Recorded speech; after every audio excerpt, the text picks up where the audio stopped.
اللہ نے ایک بار ہی زندگی دی ہے، دوسری بار یہ زندگی نہیں ملنی۔ یہ تجربات کی بھیٹ نہ چڑھائیں اور اپنی تمناؤں کی بھیٹ چڑھا کے زندگی کی قیمتی گھڑیوں کو برباد نہ کر دیں۔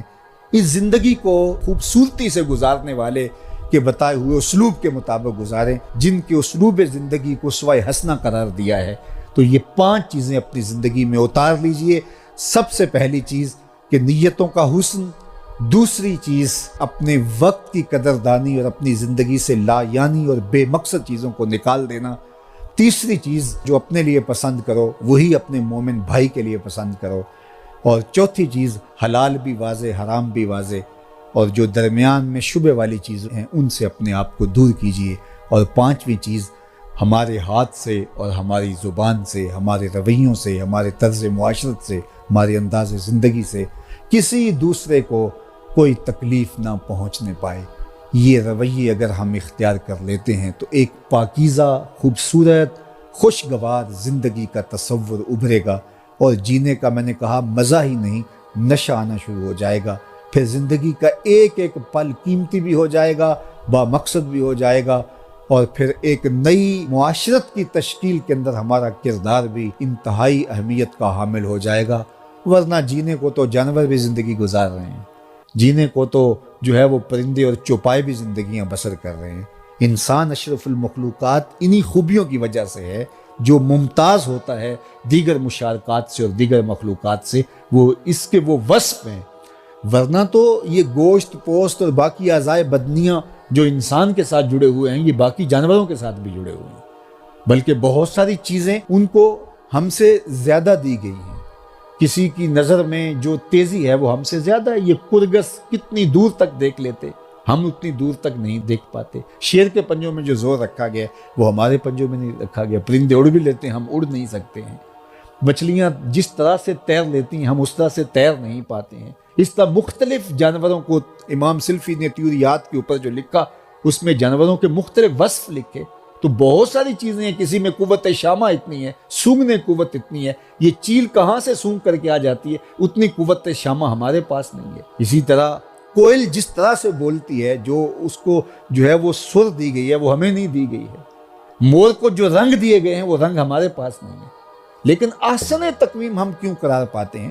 احسن تقویم ہم اس لیے قرار پاتے ہیں کہ وہ اوصاف حمیدہ جو انسان کو دیے گئے وہ کسی اور کا مقصوم نہیں ہے، اور اگر وہ اوصاف اس میں نہیں پیدا ہو پاتے تو پھر قرآن نے دوسری بات کہی، اولئک کالانعام بل ہم اضل، یہ چوپائے ہیں بلکہ چوپایوں سے بھی بدتر ہیں۔ تو پھر یہ گوشت پوست کا انسان جو ہے یہ چوپایوں سے بھی بدتر ہو جاتا ہے، یہ گدھے گھوڑے اور بیل سے بھی بدتر ہو جاتا ہے۔ لیکن اگر یہ ان اوصاف حمیدہ کو اپنی روح میں راسخ کر لیتا ہے اور اپنے مزاج کا حصہ بنا لیتا ہے تو یہ فرشتوں سے بھی اعلیٰ قرار پاتا ہے۔ تو میں اور آپ اپنی زندگی کو ان خوبیوں کا حامل بنائیں۔ اللہ مجھے آپ کو توفیق عمل نصیب فرمائے۔ حضرت امام مالک کہتے ہیں جو مدینے کی مٹی کو بنجر کہے اسے 30 کوڑے مارے جائیں گے۔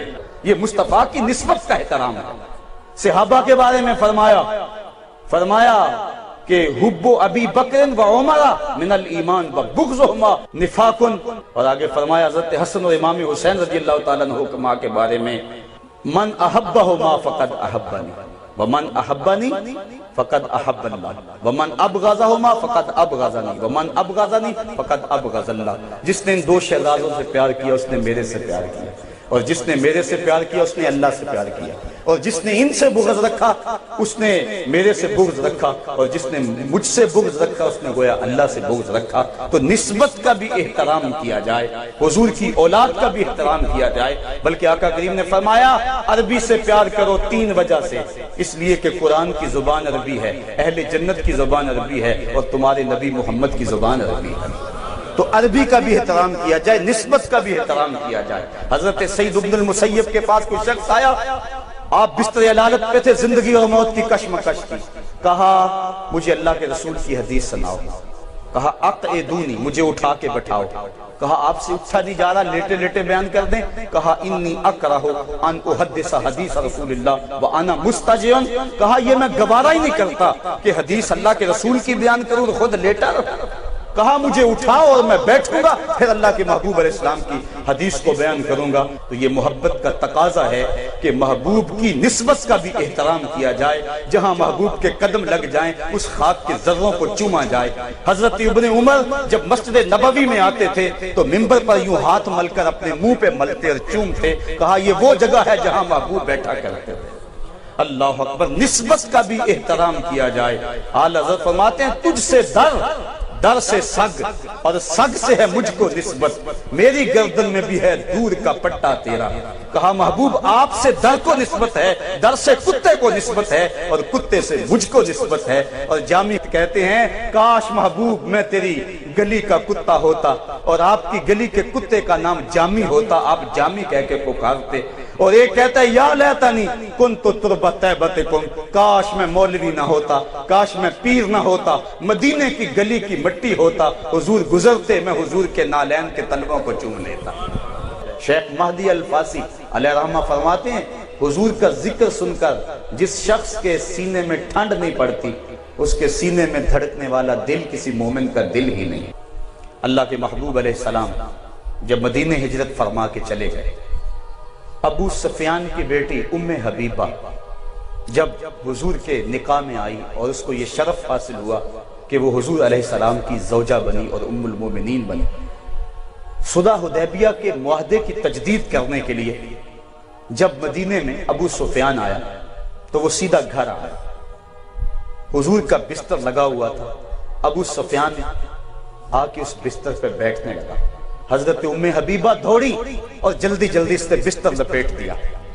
ابو سفیان پوچھنے لگا بیٹا کیا ہوا ہے، اس بستر کو میرے قابل نہیں سمجھتی یا مجھے بستر کے قابل نہیں سمجھتی؟ کہا تو مشرک ہے اور مشرک نجس ہے، مصطفیٰ کا بستر پاک ہے، میں یہ گوارا نہیں کرتی کہ تو مصطفیٰ کریم کے بستر پہ بیٹھے۔ کہا بیٹی یہاں آ کر تیرا مزاج بدل گیا ہے۔ اللہ اکبر، تو محبت پیدا جب ہو جاتی ہے پھر محبوب کی گستاخی گوارا نہیں ہوتی۔